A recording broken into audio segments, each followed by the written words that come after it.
Okay, there we go. Wow. Beautiful. The Maharaja Sawai Mansingh II Museum is housed within the City Palace complex of Jaipur. There are serious perks to working in this space, such as being able to call this wonderful building that you can see on the screen. It's known as the Mubarak Mahal, and I'm lucky enough to call it my office, as are my colleagues. It was originally constructed in 1900 to receive foreign guests in what was then the outermost courtyard of the complex. It points to the paradox that although much of the palace complex was intended for public use, the city palace was not in and of itself envisaged as a museum, whether that's our contemporary understanding of museums, which is of course evolving. I think our next speaker, and which I had the pleasure of visiting in 2019, was consciously created as a showcase for a collector's aesthetic passions, or indeed the Louvre that we've just heard about, which is a different beast altogether, even though both those examples contain much royal and princely heritage within their collections. For those who might be unfamiliar with Jaipur, the city was founded in 1727 by Sawai Singh II, who moved his capital from the fortified palace of Amer to a less defensible position in the plains, but one that was on key trade routes within the Mughal Empire, and uniquely for its time, a planned city. And that's a detail from a map dating from the 18th century that shows you the city of Jaipur with the white complex in the middle being the city palace. The city flourished and benefited from his wide-ranging military and diplomatic career in the empire, as well as his intellectual pursuits, notably in astronomy, and so on with each successor. The museum collections, therefore, are driven at the core by the individual quests and interests of successive rulers of the Jaipur royal family. And the museum itself is located in the heart of the city Sawai Singh II founded. Such a situation has both strengths and weaknesses. On the one hand, being so closely tied to successive reigns allows us to organize and present our material cohesively, or somewhat cohesively. And on the screen, you can see a portrait of Sawai Singh. There's the detail of the kind of busy scene on the field. He's sitting there in a tower. You can just about spot him with a red turban and green angarka. And that's on the field outside the palace. He was a great supporter and player of polo, and the family in general is, in fact, they're known as amongst the best polo players in the country. And at the bottom is a drawing of the Jantar Mantar, which is, this is the one in Jaipur. It's a series of observatories that he built to fix some astronomical tables that were a bit wonky.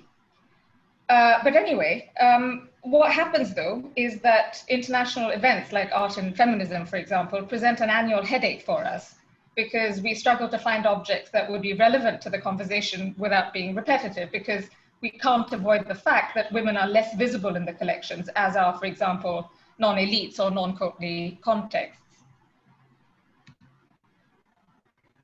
The background to the founding of the museum is also an important factor in how we understand this unique type of historic house, if we were to call it that. India, as you will be aware, gained independence from British colonial rule in August 1947. But what many of us do not realize is that this meant independence for those provinces directly ruled by the British. The princely states, although many of them had acceded to the Indian Union by that date, were integrated over a much longer period of time. Rajasthan, of which Jaipur state became a part, took till 1950. And some regions, such as Indian Punjab, took over a decade more. This, his rather well-known wife, Gayatri Devi, in the Sabha of the City Palace, we think on the first occasion of Republic Day being celebrated. This was in 1950. Sawai Mansingh II, who is famous as the glamorous polo-playing Maharaja of Jaipur, established the museum in 1959, although we know from archival correspondence at the National Archives of India that he was mulling over the idea of throwing his palace open to the public as early as 1951. The museum first opened as the Maharaja of Jaipur Museum. It was refounded in Sawai Mansingh's name by his son, Brigadier Maharaja Sawai Bhavani Singh, after his father's death in 1971. And on the left, you can see a cover of the book that the Trust has just published. It's a biography of Sawai Bhavani Singh. He was famously called Bubbles because of the quantities of champagne that were drunk at his birth, because it was the first birth in about 100 years. Previously, his immediate predecessors had been adopted.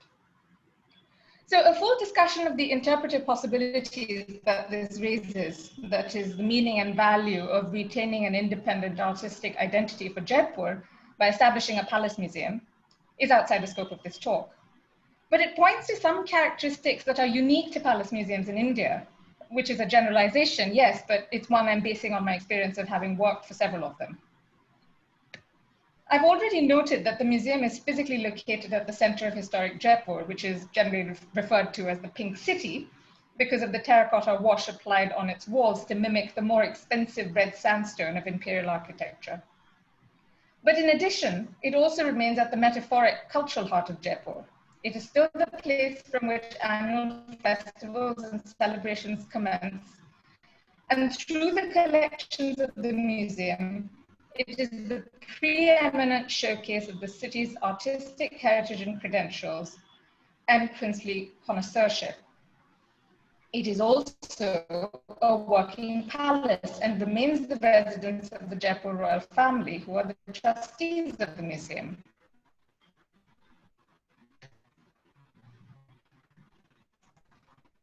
Running a museum is not the only thing they do, and some of the palace remains privately owned by the family, which explains why visitors access a mix of conventional museum galleries and private spaces, which predominantly showcase the architectural heritage of Jaipur.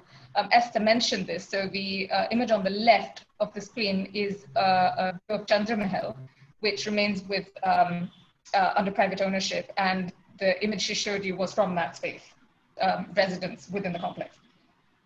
So combined with the fact that we have a small team and small budgets, I can only describe our approach to curation and outreach as eclectic. Although we've had a strategic plan in place since 2015, the implementation tends to be project-based and piecemeal, and often needs to be renegotiated based on the changing needs of the institution and the Jaipur family. We achieve most of what we do through collaboration. I'm going to speak about just a few projects today. The first of which was the major gallery that we reconceptualized and installed. It was the first since the 1970s, which is on painting and photography, and that opened in 2015. It covers the visual history of the visual arts in Jaipur from the foundation of the city until the mid-20th century. The project took over 2 years, including reorganizing the documentation and storage of the collections. For such projects, although there is an in-house curatorial team, of which I'm a part, we need to pull in the expertise of architects, designers, and conservators to realize our goals. In other words, each gallery is a major undertaking and investment for the Trust. But we believe it has paid off with what has been described by visitors as the best museum gallery in India. There is more space in the building for us to use, and we're working our way towards a new gallery in the rest of that space. Just as soon as we finish revamping the transport gallery, which has been delayed by COVID until this October. So you can be sure that will be a star attraction as well. So I hope I'm persuading you all to visit Jaipur as soon as you possibly can. In addition to the City Palace, my colleagues and I also oversee the galleries at Jaipur, which is the historic fort above Amer, cared for by a sister trust, stronghold of the Kachwahas, that is the Jaipur family, from its founding in the 11th century to 900 years later, in the middle of the 20th century, which is when it was open to the public. We last opened a new gallery on the military and diplomatic careers of the last two Maharajas of Jaipur in 2013, and hope to revisit and renew this magnificent fort, beginning with a new gallery that we want to start work on this year.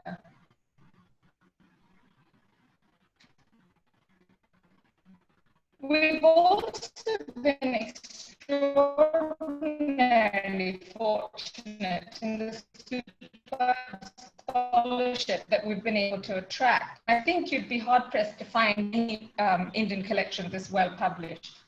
Of course, this has to do with print technology and publishing in general, having changed dramatically since the 1970s, which was when we last had some catalogs published of the collection. But it also reflects the quality and diversity of the collections. We cater to specialist archaeologists interested in the material of archers' thumb rings, to historians of yoga and early modern literature, textile experts, geographers, and of course, we are also home to the unique archive of Maharajas. His work was first made public in the 1980s, but as a result of the new gallery and its accompanying catalog, which you can see the cover of at the top left of your screen, both of which feature his images, we've been able to lend to exhibitions as far afield as Canada, the UK, and Israel, in addition to sharing these treasures with visitors and readers from within India and around the world. So although we're committed to new exhibitions and galleries, they do take us some time. And so we invest heavily in books as a permanent, if you like, form of outreach and dissemination. And on that note, I'm delighted to share that a new book on masterpieces at the court is due to be published in the course of this year, in which readers will hear from over 40 scholars and practitioners from around India and the world. This is what my colleague and I spent a lot of time doing, working on this book. They range from established academics to early career researchers and the specialist conservators who have worked on our objects in the last 10 years. Because this is the working palace and not a museum alone, the levels of research access to the collection did vary prior to that period. Frankly, it can also sometimes be a thankless job to deal with collection stores in the peak of an airless Jaipur summer. But the wonder in and passion for these objects that comes across in this book through the work of all of these people makes us feel that the job's worth doing. And so the book really is a tribute as much to our scholars as it is to collections. The Commonwealth Association of Museums. CAM is a network of post-colonial museums that reflects on colonial legacies and develops new international relationships and working practices. CAM has long had a focus on decolonization, indigenous and diaspora communities, and broader Commonwealth values. Since its founding in 1974, CAM's mission has been to empower museums and museum professionals to use their resources, their collections, exhibitions, programs, and expertise to support the Sustainable Development Goals. I've been a member for years. I've served on the board, I'm now an advisor, so you could argue this is a personal connection, but that is not in fact the case. CAM is great at supporting regional initiatives, something that I think we do inadequately in South Asia. CAM held 2 pioneering workshops on access and inclusion in collaboration with Jaipur and the Mehranga tribe of Jaipur. It resulted in 2 publications supported by ICOM, both of which are free to download from CAM's website. You get out of CAM what you put into it, I think, and Jaipur has both contributed and benefited hugely. We're probably the first Indian Palace Museum to produce a Braille guide. I know for a fact that participation in the 2016 workshop accessible changes to their displays, and we at Jaipur have used what we learned to develop tactile interpretive aid.